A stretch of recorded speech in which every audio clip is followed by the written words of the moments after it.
Donald Trump, he is talking right now. It's as you've been following this morning, there has been these phone calls overnight with Putin and Zelensky. Perhaps we're talking about the start, the beginning of the end of the war. Let's listen into the president. Never happened. It's to look at that, and October 7th would have never happened either, by the way, the Middle East. But we'll get it. I think we'll get it. We'll get something done. We're going to be meeting. Actually, tomorrow they're meeting in Munich, as you know, and we're going to have some other meetings. And I'll be dealing with President Putin largely on the phone, and we ultimately expect to meet. In fact, we expect that he'll come here, and I'll go there, and we're going to meet also probably in Saudi Arabia. The first time we'll meet in Saudi Arabia, see if we can get something done. But we want to end that war. That war is a disaster. It's a really bloody, horrible war. With Saudi Arabia, the first meeting will happen. I think so. We think we're going to probably meet in Saudi Arabia, the first meeting.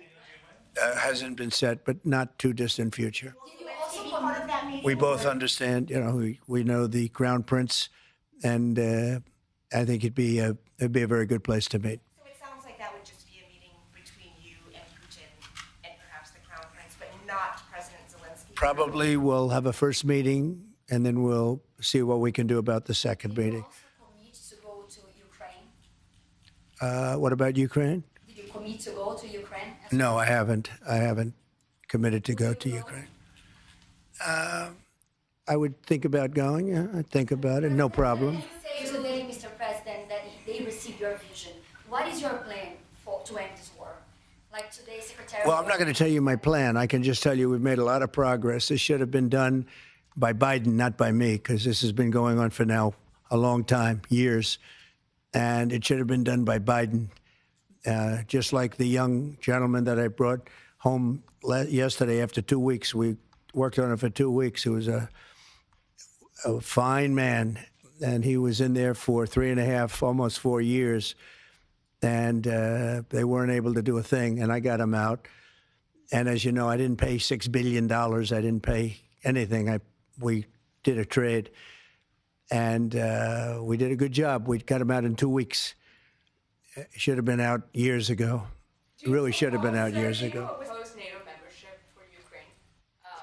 I don't think it's practical to have it, personally. I know that our new Secretary of Defense, who's excellent, Pete, made a statement today saying that he thinks it's unlikely or impractical. I think probably that's true. I think long before President Putin, they said there's no way they'd allow that. This has been going on for many, many years. They've been saying that for a long time, that Ukraine cannot go into NATO. And I'm okay with that. I just want the war, whether they are or they're not. But it certainly would seem to be that most people have said that that is something that's not going to happen.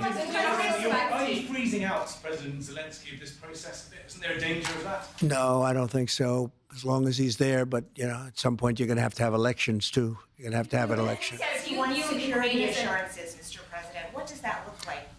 In terms of what?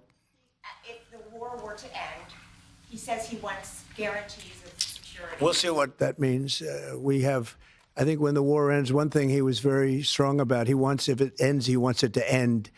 And that's President Putin said that. He wants it to end. He doesn't want to end it and then go back to fighting 6 months later. We talked about the possibility, I mentioned it, of a ceasefire so we can stop the killing. And I think we'll probably end up at some point getting a ceasefire in the not too distant future. Do you view as an equal member of the Ukraine? Say it, what? Do you view Ukraine as an equal member of this peace process? It's an interesting question. I think they have to make peace. Their people are being killed, and I think they have to make peace. I said that was not a good war to go into, and I think they have to make peace. That's what I think. Why did you decide to provide support to Ukraine? Would you support Zelensky ceding territory or exchanging territory in any agreement to end the war?